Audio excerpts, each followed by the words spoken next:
आगमन हुआ, जो कि इनके पिता का नाम मोतीलाल नेहरू था। वो राष्ट्रीय कांग्रेस के अध्यक्ष थे उस समय। सन 1928 में मोतीलाल नेहरू मतलब थे वहां पे, और वो अध्यक्ष थे राष्ट्रीय कांग्रेस के। अब यहाँ पे इनका इरादा क्या था? इरादा बहुत कामन, बहुत अच्छा था। यानी नेहरू जी का इरादा ये था कि वो मतलब उनके मन में ये आ गया था कि अगर देश को कोई बदल सकता है तो वो शक्ति केवल बच्चों में है। अगर गांव को कोई बदल सकता है तो वो शक्ति केवल बच्चों में है।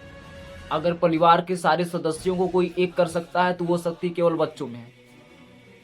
बच्चों के पास बहुत मतलब है वहां पे, तो उन्होंने इसलिए वहां पे बच्चों से उन्होंने प्रेम करना स्टार्ट किया, और बच्चों को उन्होंने अपनी बातों से प्रभावित किया अच्छे काम को करने के लिए। और उनके बोलने की वजह से बहुत सारे बच्चे ऐसे हुए जो अपने अंदर हिम्मत ला करके अच्छा अच्छा काम किए और बड़े बड़े पोजीशन पे गए, और बहुत सारा आंदोलन भी चलाए और उन्हें सफलता भी मिली। इस तरह से पूरे भारत देश में उन्होंने बच्चों का बहुत ज़्यादा सहयोग किया, अपने भाषणों के माध्यम से, बात के माध्यम से उन्हें जागरूक किया। तो बच्चे उन्हें प्रेम से चाचा नेहरू कहने लगे। उनकी प्रतिभा वास्तव में प्रशंसनीय थी। वो गांव-गांव में घूमते थे, गरीब-गरीब घर के बच्चों को वहां पे बोल करके उन्हें जागरूक करते थे, उन्हें उत्साहित करते थे और हर तरह की सहायता करने का उन्हें आश्वासन दिलाते थे। तो इसीलिए उन्हें चाचा नेहरू नहीं कहते हैं। उनका बहुत बड़ा इसमें भारत देश में योगदान है बच्चों के प्रति। और वो मतलब पूरे भारत देश में जहाँ तक वो पहुँच सकते थे वहाँ तक वो पहुँचे, और प्रत्येक ग्रामीण बच्चों के अंदर उत्साह भरे, उनके डर को कम किया उन्होंने, और उन्होंने अच्छा काम करने के लिए प्रभावित किया। तो इस तरह से जिस गाँव के बच्चे अच्छे होंगे, क्या वो गाँव अच्छा नहीं होगा? ज़रूर अच्छा होगा।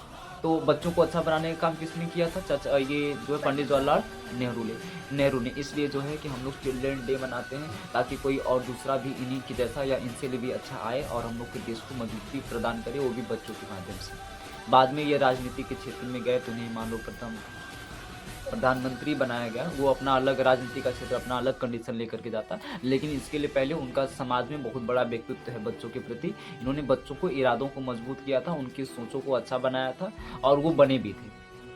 इसलिए बच्चे इनसे जो है अपने प्राणों से भी अधिक प्रेम इनसे करते थे, और ये भी बच्चों से प्रेम करते थे, बच्चों के लिए सब करने के लिए तैयार रहते थे यहाँ पे सहायता।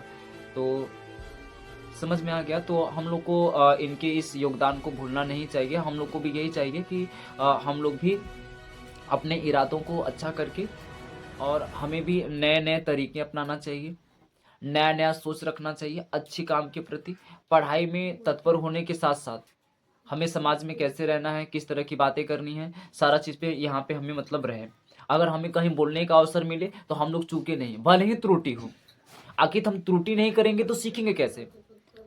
ये तो हम सभी लोग को पता है कि किसी भी काम में या किसी भी अगर काम में अगर हमें सफलता प्राप्त करनी है, तो उसके लिए तो मुझे त्रुटि करनी पड़ेगी ना। ज़रूरत है जो सच में अच्छे इरादे रखते हों, और उसके बाद में आने वाले समय में अपने आस-पास का माहौल बदलने अपने हिसाब से सोचें, सारा क्या सही है, क्या गलत है। परिवार के कंडीशन के हिसाब से नहीं, अपने हिसाब से, और उसको वो बदल सकते हैं अगर वो सोचेंगे तब। और ये केवल प्रतिभा केवल बच्चों के पास है।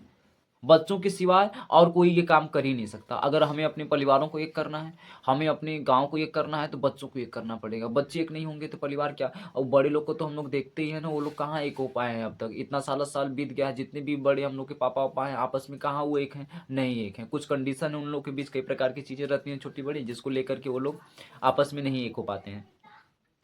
तो इस तरह से सारी चीज़ें। तो ये तो हम लोग को भी दिखाई पड़ता है। लेकिन हम लोग तो